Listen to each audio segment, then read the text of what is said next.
10 محرم عاشورہ کا دن آنے والا ہے۔ اس حوالے سے آج بہت اہم باتیں کرنے کا ارادہ تھا۔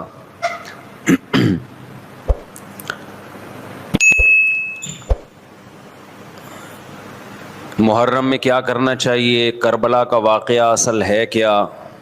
کربلا کے واقعے پر تو میں ایک پورا بیان چند سال پہلے ریکارڈ کروا چکا ہوں، لیکن اس واقعے سے اہم سبق کیا ملتے ہیں؟ محرم میں ہم کون سے ایسے کام کر رہے ہیں جس سے ہم اللہ کے غضب کے مستحق ٹھہر رہے ہیں؟ یہ چند باتیں ہیں جس پر انشاءاللہ آج میں بات کروں گا۔ اللہ تعالی ہم سب کو عمل کی توفیق عطا فرمائے اور حق کہنے کی توفیق عطا فرمائے۔ دیکھو، ایک بات خوب اچھی طرح سمجھ لو، اسلام 1400 سال پہلے مکمل ہو چکا ہے۔ کسی واقعے کی وجہ سے اسلام کو تبدیل نہیں کیا جاتا، بلکہ اسلام کی روشنی میں اس واقعے کے جو تقاضے ہیں ان پر عمل کیا جاتا ہے۔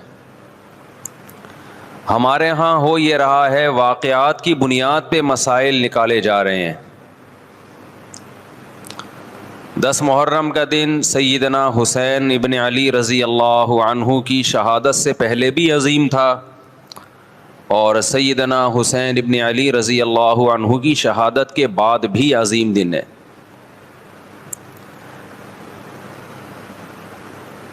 آج آپ نے ایک نعرہ بہت سنا ہوگا کہ جی اسلام میں فرقہ واریت نہیں ہے، ہم کسی فرقے سے نہیں ہیں۔ میں بار بار کہتا ہوں کہ یہ بڑا خوشنما نعرہ ہے جو سننے میں بہت اچھا لگتا ہے۔ کچھ باتیں سننے کی حد تک بہت اچھی ہوتی ہیں، لیکن پریکٹیکل لائف میں ان کی ویلیو بالکل بھی نہیں ہوتی۔ جب آپ پریکٹیکل لائف میں آتے ہیں تو پھر آپ کو یہ فیصلہ کرنا پڑتا ہے کہ آپ کس فرقے سے تعلق ہے آپ کا۔ آپ سنی ہیں، شیعہ ہیں، معتزلہ ہیں، مرجیہ ہیں، قدریہ ہیں، ناصبیہ ہیں، کیا ہے آپ کا فرقہ؟ یہ کہہ دینا آسان ہے، میرا کوئی فرقہ نہیں ہے۔ اس پر سب سے بڑا اشکال یہ ہوتا ہے، یہ میں اس لیے فرقے کی بات کر رہا ہوں کہ آپ کو بھی طے کرنا پڑے گا کہ آپ یا تو شیعہ بن جاؤ بھائی، یا سنی بن جاؤ، ایک طرف ہو جاؤ آپ۔ محرم میں شیعہ بنے ہوئے ہوتے ہیں، رمضان میں سنی بنے ہوئے ہوتے ہیں، ربیع الاول میں بریلوی بنے ہوئے ہوتے ہیں، تو پتہ ہی نہیں چلتا کہ ٹکتا ہی نہیں ہے کسی ایک جگہ۔ اور یہ جو نعرے ہیں نا کہ اسلام میں فرقے نہیں ہیں، یہ ویسے ہی قرآن و سنت کی روشنی میں غلط ہیں۔ اسلام میں 73 فرقے ہیں، حدیث میں آتا ہے میری امت 73 فرقوں میں ڈیوائیڈ ہوگی، جن میں ایک جنتی ہوگا اور 72 جہنمی ہوں گے۔ تو وہ ایک جنتی بھی تو فرقہ ہی ہوگا نا۔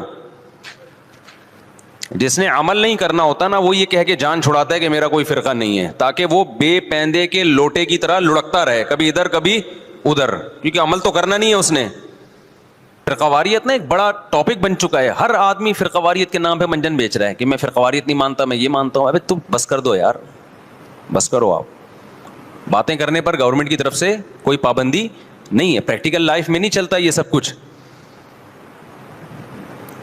تو جو اہل سنت والجماعت سچی مچی کے تھے، اب اہل سنت والجماعت میں بھی ہر آدمی اہل سنت والجماعت بنا ہوا ہے۔ اہل سنت والجماعت کی جو شارٹ فارم اردو میں آئی اس کو سنی کہا گیا، سنت سے نکلا یہ لفظ۔ اس کو کیا کہا گیا؟ بولو نا، کیا ہو گیا؟ سنی۔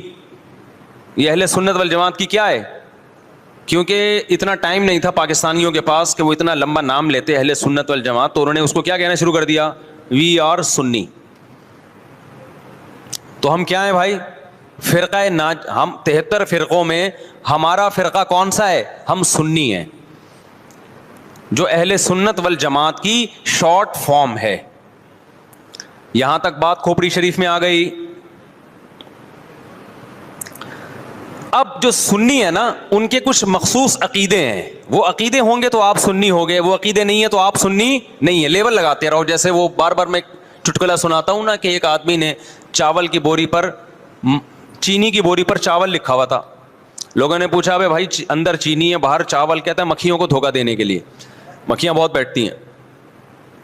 تو لیبل کیا لگا دیا چاول کا، اندر کیا ہے چینی. تو ایسے ہی بہت سے لوگ لیبل یہ لگاتے ہیں کہ اہل سنت والجماعت ہم سنی ہیں، لیبل انہوں نے سنی کا لگا دیا، اس فرقے کا لگا دیا جس کو ہم نجات یافتہ سمجھتے ہیں، لیکن اندر مال جو پڑا ہوا ہے وہ سنی والا مال نہیں ہے. تو یاد رکھو چاول کے لفظ سے کیا مکھی دھوکہ کھا سکتی ہے اور بوری پہ نہ آئے؟ تو کیا سنی کے لفظ سے فرشتے دھوکہ کھا سکتے ہیں؟ یہ معاذ اللہ اللہ دھوکہ کھا سکتا ہے جبکہ اندر مال سنی والا نہیں ہو؟ یہ ہو سکتا ہے کیا؟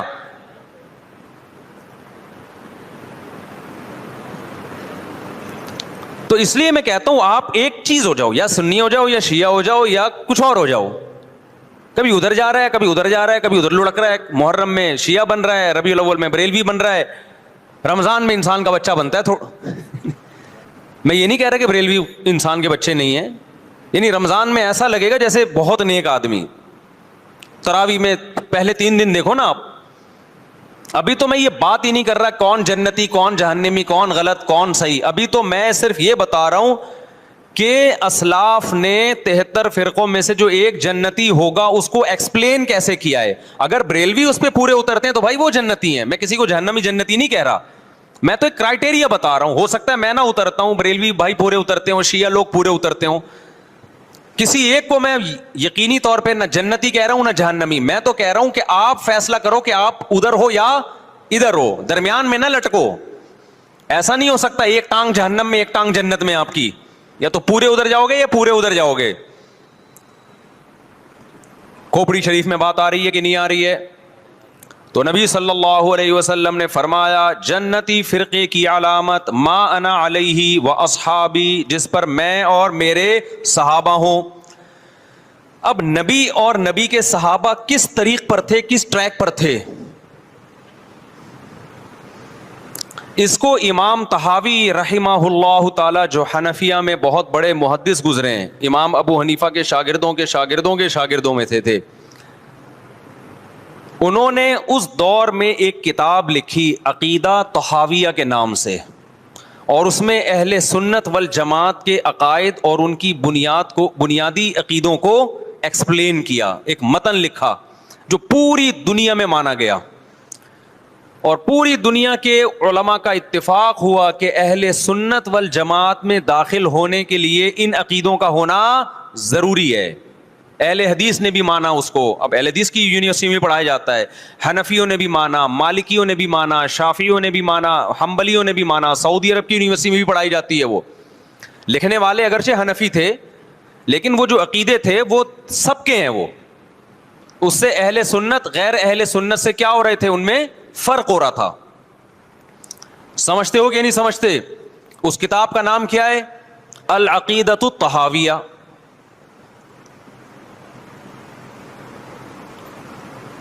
وہ کتاب جو لکھی گئی ہے نا، پوری دنیا نے اس لیے مانی کہ اس میں ہر عقیدے میں قرآن اور سنت اور اجماع صحابہ، ان 3 کو بنیاد بنایا گیا ہے. قرآن سے ہو، اور قرآن کی ایسی تشریح جو حدیث مانتی ہو، اور قرآن اور حدیث کی وہ تشریح جو صحابہ مانتے ہوں. لہذا اس وقت پوری دنیا میں جو اہل حق علماء تھے ان کا اتفاق ہو گیا، اور اب تک یہ اتفاق چلا آ رہا ہے کہ جو ان عقیدوں سے ہٹے گا وہ یا تو قرآن کے راستے پر نہیں ہے، یا نبی کے راستے پر نہیں ہے، یا صحابہ کے راستے پر نہیں ہے. اٹ مینس کہ وہ اہل سنت والجماعت سے خارج ہے. خارج کہہ کے ہم اس کو کافر نہیں کہہ رہے، کافر کہنا نہ کہنا یہ ایک الگ بحث ہے. کچھ کافر ہیں کچھ کافر نہیں ہے، لیکن وہ نجات یافتہ فرقوں میں نہیں ہے. بہرحال وہ اس فرقے میں نہیں ہے جس کی نبی صلی اللہ علیہ وسلم نے جنت میں جانے کی گارنٹی لی ہے. سمجھتے ہو کہ نہیں سمجھتے ہو؟ اب ان عقیدوں میں کیا ہے بھائی؟ وہ یہ کہ اہل سنت والجماعت جب بھی کوئی مسئلہ نکالیں گے اس کی بنیاد 4 چیزیں ہوں گی: قرآن، حدیث، اجماع امت. یعنی ایسی تشریح کبھی نہیں کی جائے گی قرآن و سنت کی جو امت کے اجماع کے خلاف ہو, کیونکہ امت حدیث میں بہت دفعہ یہ ہے کہ امت گمراہی پہ جمع نہیں ہو سکتی. آپ ایسی تشریح کسی حدیث کی کر رہے ہیں جو کوئی بھی نہیں مانتا اب تک, اس کا مطلب آپ گمراہی پھیلا رہے ہیں. اور چوتھی چیز ہے قیاس. بعض مسائل قرآن و حدیث میں واضح نہیں ہیں لیکن قرآن اور حدیث میں ان کی طرف اشارے ہیں, تو مجتہد کیا کرتا ہے کہ وہ قرآن و حدیث کے ان معنی اور مضمون میں غوطے لگا کے وہ مسائل کا استنباط کرتے ہیں, زمانے کے حساب سے نئے نئے مسائل اخذ کرتے ہیں. سمجھتے ہو کہ نہیں سمجھتے؟ تو 4 اصول اہل سنت والجماعت کے, قرآن سے مسئلہ نکالا جائے گا, حدیث سے نکالا جائے گا, اجماع امت سے, اور چوتھے نمبر پہ قیاس سے. اب میں آتا ہوں اصل ٹاپک کی طرف. یہ تو پوری تمہید تھی نا. اس بات میں دو رائے نہیں ہو سکتی کہ سیدنا حسین رضی اللہ تعالی عنہ کو جو کربلا میں شہید کیا گیا یہ کائنات کا بدترین ظلم تھا. جس نے آپ کی گردن مبارک پہ تلوار رکھی اس کی بدبختی میں دو رائے نہیں ہو سکتی. بہت ہی کوئی شقی اور بدبخت جو نواسہ رسول صلی اللہ علیہ وسلم کے قتل کی طرف بڑھا, بہت ہی کوئی بدبخت اور بدنصیب جو کوفہ کے گورنر ابن زیاد کے کہنے پر نواسہ رسول سے لڑنے کے لیے نکلا, جو اس ظلم کو ظلم نہیں مانتا, وہ بھی اپنے آپ کو جہنم میں جانے کے لیے تیار کر رہا ہے. پھر کربلا میں ایک بڑا ظلم یہ ہوا کہ صرف سیدنا حسین ابن علی کو شہید نہیں کیا گیا, آپ کے ساتھ جتنے مرد تھے سب کو شہید کر دیا گیا. لیکن ہمیں پیغمبر صلی اللہ علیہ وسلم اور صحابہ کی سیرت میں کیا ملتا ہے؟ میں ایک آیت سے آپ کو سمجھاتا ہوں. مشرکین مکہ حضرت ابراہیم علیہ الصلاۃ والسلام کے نسب میں ہونے پر اور آپ سے محبت پہ بڑا فخر کیا کرتے تھے کہ ہم ابراہیم کی اولاد میں ہیں, ہم ابراہیم کے دین پہ ہیں. اللہ نے کیا فرمایا رسول اللہ صلی اللہ علیہ وسلم سے کہ ان اول الناس بابراہیم للذین اتبعوہ, اے نبی آپ ان سے کہہ دیجئے ابراہیم سے محبت کے خالی پیلی کے دعوے مقبول نہیں ہیں. ابراہیم کے زیادہ حقدار وہ ہیں جو ابراہیم علیہ السلام کی اتباع کرتے ہیں, اور یہ پیغمبر اور صحابہ یہ ابراہیم علیہ السلام کے دین کو فالو کرتے ہیں, اور تم ابراہیم کے دین کو فالو نہیں کر رہے, ان سے محبت کے دعوے دار ہو. تو خالی محبت کے دعوے داری اللہ کے ہاں مقبول نہیں ہے. اللہ کے ہاں وہ محبت کی دعوے مقبول ہیں جس میں آپ محبوب کو فالو کر رہے ہوں. سیدنا حسین ابن علی رضی اللہ تعالی عنہ جو جنت کے جوانوں کے سردار ہیں, آپ سے محبت کا دعویٰ اس وقت مقبول ہوگا جب آپ سیدنا حسین کی سیرت کو فالو کریں گے. رونا پیٹنا ماتم کرنا یہ سیدنا حسین اور اہل بیت کی سیرت نہیں ہے. صبر کرنا, ظالم کے سامنے ڈٹ جانا, جان کے خوف سے اپنی پالیسیوں سے پیچھے نہ ہٹنا, یہ سیدنا حسین ابن علی رضی اللہ عنہ کی سیرت ہے جو آج ہمیں کہیں بھی نظر نہیں آتی.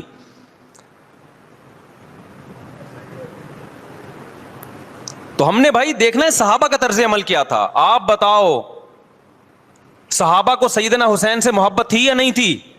کیا غم کا پہاڑ ٹوٹا ہوگا جب اطلاع ملی ہوگی کہ سیدنا حسین ابن علی اور آپ کے اصحاب اور اہل بیت کو سب کو کربلا میں شہید کر دیا گیا ہے. کیا قیامت گزری ہوگی.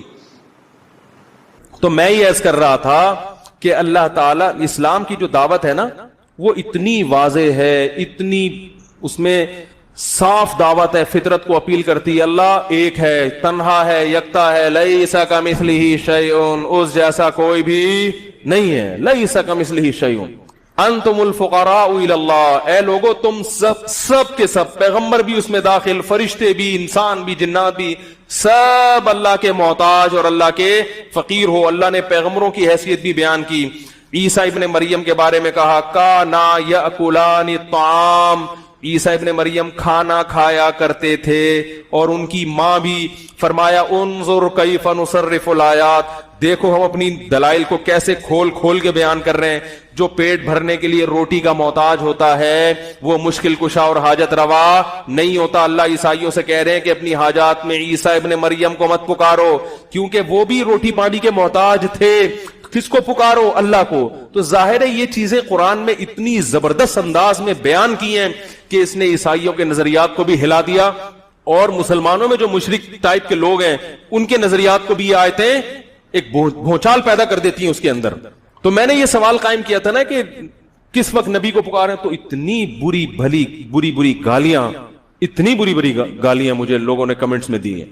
پڑھ کے افسوس ہوتا ہے یار, تم سے پوچھا کیا جا رہا ہے اور تم ہر چیز کو گستاخی پہ لے جائیں گے, ہر چیز کو نبی کی کس پہ لے جائیں گے؟ نبی کی گستاخی, ہر بات. یہ کون سا اسلام ہے بھائی؟ ایک آدمی عقیدے کو بیان کر رہا ہے کہ توحید ہے اسلام میں, یہی بات آپ عیسائیوں سے کرو کہ حضرت عیسیٰ اللہ کے بیٹے نہیں ہے, مشکل کشا نہیں ہے, تو عیسائی کس پہ لے جائے گا؟ عیسیٰ ابن مریم کا گستاخ ہے یہ. تو معاذ اللہ پھر قرآن نے حضرت عیسیٰ کی گستاخی کی ہے, جو بار بار کہہ رہے کہ وہ تو روٹی کے محتاج تھے, وہ تو کھانے کے محتاج تھے, تو قرآن کے حضرت عیسیٰ کی گستاخیاں کر رہا ہے. قرآن نے تو حضرت عیسیٰ کی شان بیان کی ہے, محمد صلی اللہ علیہ وسلم کی شان بیان کی ہے, لیکن ساتھ ساتھ اللہ نے اپنی حیثیت بھی بیان کر دی. مجھ سے کمپیئر نہ کرنا شروع کر دینا, تو میری قدرت اور میری طاقت. تو میں یہ عرض کر رہا تھا کہ دیکھو اسلام کے عقائد, اسلام کی جو اعمال اسلام نے دیے ہیں, اتنی اس میں ایک صفائی ہے اور ایک یعنی فطرت کو اپیل کرنے والی چیزیں ہیں کہ کوئی دوسری چیز اسلام کے مقابلے میں پنپ سکتی نہیں ہے. اسلام اپنا لوہا خود منواتا ہے, اسلام مسلمانوں کا بھی محتاج نہیں ہے.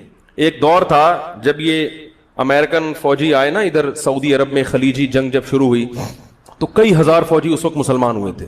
تو میں نے اپنے استاد سے پوچھا جب یہ خبر ہمیں ملی باوثوق ذرائع سے کہ تقریباً 30-35 ہزار امریکن USA کے جو فوجی ہیں وہ اسلام قبول کر چکے ہیں, تو میں نے پوچھا کہ کیا یعنی مسلمانوں کی تو کوئی ہمیں کوئی اتنی لائف اسٹائل میں اتنی اٹریکشن نظر نہیں آتی کہ اسے دیکھ کر آدمی کہے یار کاش میں بھی تم جیسا ہوتا.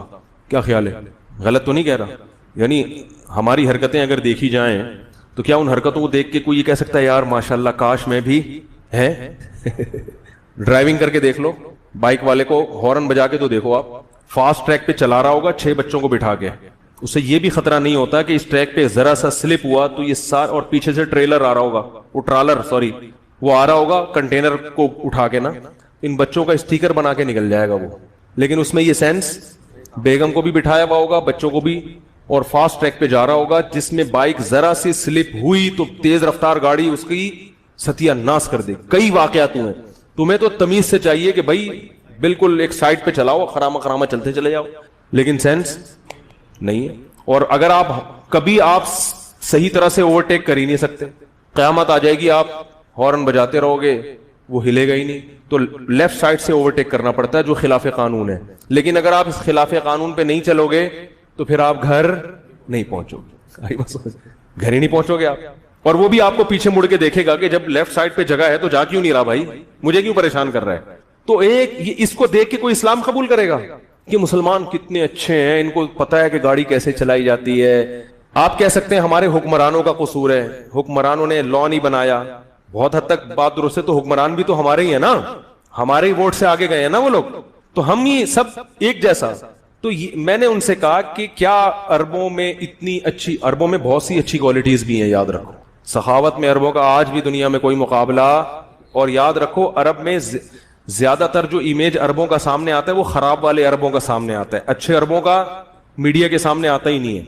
میں اس کی ایک مثال دیتا ہوں, 2 مثالوں سے بات سمجھاتا ہوں. میں جب تھائی لینڈ جا رہا تھا پہلی دفعہ, تو تھائی لینڈ ایک بڑا عیاشی والا ملک ہے, لوگ عیاشی کے لیے بہت سارے جاتے ہیں لیکن سارے نہیں جاتے, کیونکہ وہاں جو پاکستانی جاب کرتے ہیں انہوں نے مجھے کہا کہ بتا دینا ہم یہاں عیاشی کے لیے نہیں آئے, لوگ سمجھتے ہیں کہ جو تھائی لینڈ میں جاب کر رہا ہے وہ غلط ہی ہوگا. تو انہوں نے کہا پلیز آپ بتا دیجیے گا کہ سارے غلط نہیں ہوتے. تو میں نے کہا چلو آج مجھے یاد آیا 3 سال کے بعد, میں نے کہا بتا دوں میں آپ کو کہ جو بھی تھائی لینڈ میں ہے ضروری نہیں کہ وہ غلطی ہو, لیکن بہت سے لوگ عیاشی کے, بہت کھلے عام عیاشی ہے وہاں پہ.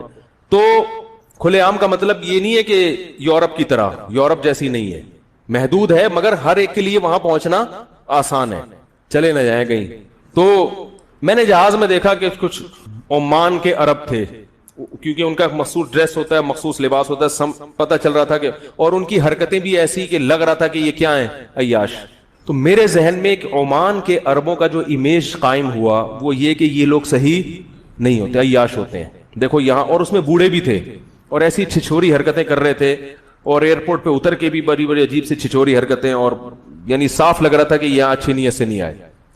تو میرے ذہن میں ایک امیج قائم ہوا کہ میں نے کہا یار سعودیہ کے اور امارات کے پھر بھی کوئی تمیز کے ہوتے ہیں, یہ تو سارے کیسے ہیں, دیکھو یہ عمانی ایسے ہوتے ہیں. لیکن جب میں مسقط گیا ہوں تو عرب کنٹریز میں مجھے سب سے زیادہ نیک جو عرب نظر آئے ہیں وہ کہاں کے, عمان کے. میں نے کہا بھائی یہ میری بے وقوفی تھی کہ ان لوگوں کو دیکھ کے میں نے عمان کے بارے میں امیج, اس لیے کہ یہاں جو آ رہے ہیں وہ تو عیاشی آ رہا ہے نا, اس کو وہاں کوئی کام تو ہے نہیں. عمانی کو تھائی لینڈ میں جاب کرنے کی تو بالکل بھی ضرورت, پاکستانی جا رہا ہو تو آپ یہ فرض کر سکتے ہیں یا تو تبلیغ کے لیے جا رہا ہے, یا جاب کرنے کے لیے جا رہا ہے, یا گھومنے کے لیے جا رہا ہے. غریب آدمی ہے تو اس نے کہا چلو تھائی لینڈ گھوم کے آ جاؤں گا. ویسے اتنا غربت بھی نہیں ہے وہاں پہ کہیں آپ تھائی لینڈ کے چکر میں, لیکن دوسرے ملکوں کی نسبت تو چلو. لیکن مسقط والا اگر جا رہا ہے تو ضروری نہیں سارے ہی خراب ہو, لیکن اس میں یہ بہت زیادہ امکان ہے کہ وہی لوگ نظر آئیں گے آپ کو جو کیا ہیں. تو ہم نے وہ چند دیکھ کے پوری قوم کے بارے میں ایک امیج بنا لیا. ابو ظہبی میں ہمارے ایک دوست ہوتے ہیں, بیان سنتے ہیں, ان کا فون آیا, کہنے لگے یہاں عیاشی کے جو ہوٹل ہے نا, وہ کہیں ہوٹل پہ جاب کرتے ہیں. ہوٹل عیاشی کے لیے نہیں بنا, لیکن ہوٹلوں میں عیاشی بھی ہوتی ہے. تو کہتے ہیں میں تو دیکھتا ہوں کہ عرب یہاں بہت آتے ہیں عیاشی کرنے, تو عرب تو بڑے خراب ہیں. میں نے کہا میرے بھائی آپ عیاشی کے اڈے پہ بیٹھے ہوئے ہو, تو یہاں تو وہی آئے گا جو عربوں میں کیا ہوگا, خراب ہوگا. آپ مسجد میں جا کے بیٹھ جاؤ, پھر دیکھو کہ کتنے عرب آ رہے ہیں مسجد میں, پھر کمپیئر کرو کہ یہاں کتنے آ رہے ہیں اور وہاں. تو یہاں بیٹھ کے تھوڑی کسی قوم کا پتہ چلے گا. ہمارے ایک رشتے دار ہیں امریکہ میں ہوتے ہیں, تو وہ کہہ رہے میں جب یو ایس اے جہاز میں جا رہا تھا تو عرب بھی تھے اس میں, تو جیسے ہی کچھ عرب آ کے بیٹھے انہوں نے شراب کی بوتلیں منگوائی, پینا شروع کی, تو انگریز نے کہا دیکھو یہ ہیں تمہارے مسلمان عیاش, ہم تمیز سے بیٹھے ہوئے ہیں, پیئیں گے لیکن ایسا تھوڑی کہ آتے ہی بوتلیں ہی چڑھانا شروع کر دی, جب زیادہ چاہت ہوگی تو تھوڑی بہت چائے کی طرح پی لیں گے. یہ تو بیٹھتے ہی چڑھانا شروع کر دی اور جھوم رہے ہیں اور ایروسز کو بھی چھیڑ رہے ہیں اور پتہ نہیں کیا کیا ہو رہا ہے. یہ ہے. تو انہوں نے کہا کہ ہمارے جو رشتہ دار تھے انہوں نے کہا اصل میں بات یہ ہے کہ تم یہ کام گھروں میں بھی کرتے ہو, تم اتنے خراب ہو چکے ہو کہ تمہارے گھروں میں یہ گند موجود ہے. ہم اتنے اچھے ہیں کہ ابھی یہ گندگیاں ہمارے گھروں تک نہیں پہنچی, ٹھیک ہے نا, ہمارے گھروں تک یہ, ہمارے گھروں میں یہ اپنے ابا کے سامنے نہیں پی سکتا. تو یہ عیاشی کے لیے جو چند مخصوص اوباش اور لوفر قسم کے ہیں نا, ٹھیک ہے نا, وہ آگے بیٹھے ہیں اور انہوں نے کبھی دیکھی نہیں ہے, یا دیکھی ہوگی بڑی مہنگی چھپ چھپا کے کہیں پائپ کے منہ میں بیٹھ کے پی ہوگی, تو اب ان کو آزادی ہوئی ہے تو دبا کے پی رہے ہیں. اس کی وجہ یہ ہے کہ یہ عیاشی سے ان کی مائیں بہنیں اور ان کے گھروں کا نظام بہرحال ہمارا پھر بھی تمیز کا ہے. تو میں اس لیے کہہ رہا ہوں کہ کچھ لوگوں کو کہیں کسی خاص جگہ پہ دیکھ کر فوراً پوری قوم کے بارے میں امیج, تو عربوں کے بارے میں جو لوگوں کا امیج بنتا ہے نا وہ چند جگہوں کو جا کے دیکھتے ہیں, لیکن پھر بھی عربوں میں بہت زیادہ خصوصیات ہیں. ایک برائی جو عربوں میں جو من حیث القوم نظر آتی ہے وہ عصبیت ہے. یہ میں مانتا ہوں عرب میں عصبیت بہت ہے, قوم پرستی. اجمی کو لفٹ نہیں کراتے وہ, سوائے مسقط میں جو ہمیں نظر آئے وہاں یہ قوم پرستی نہیں ہے. خارجیوں کے ایک توہین آمیز ہیں, وہاں کے علماء صلحاء نیک لوگ بھی ہیں, لیکن ایک جو امیج ان کا جو ہر جگہ ہی نظر آتا ہے یہ بہت خراب امیج ہے. تو یہ بھی ایک ایسا امیج ہے جس سے اسلام کیا ہوتا ہے, بدنام. حالانکہ اسلام کی یہ تعلیمات نہیں ہے, اسلام کی یہ تعلیمات نہیں ہے. تو میں یہ کہہ رہا تھا کہ یہ جو, ہاں میں نے ان سے پوچھا یہ 35,000 یو ایس اے کے فوجی مسلمان ہو گئے امریکی, تو یہ کیا مسلمانوں کو دیکھ کے؟ انہوں نے کہا مسلمانوں کو دیکھ کے نہیں, اسلام کو دیکھ کے. تو میں نے کہا یہ پھر بھی اسلام کہیں, تو انہوں نے کہا کہ اسلام میں خود اتنی اٹریکشن ہے کہ وہ خود لوگوں کو اپنی طرف کھینچتا ہے.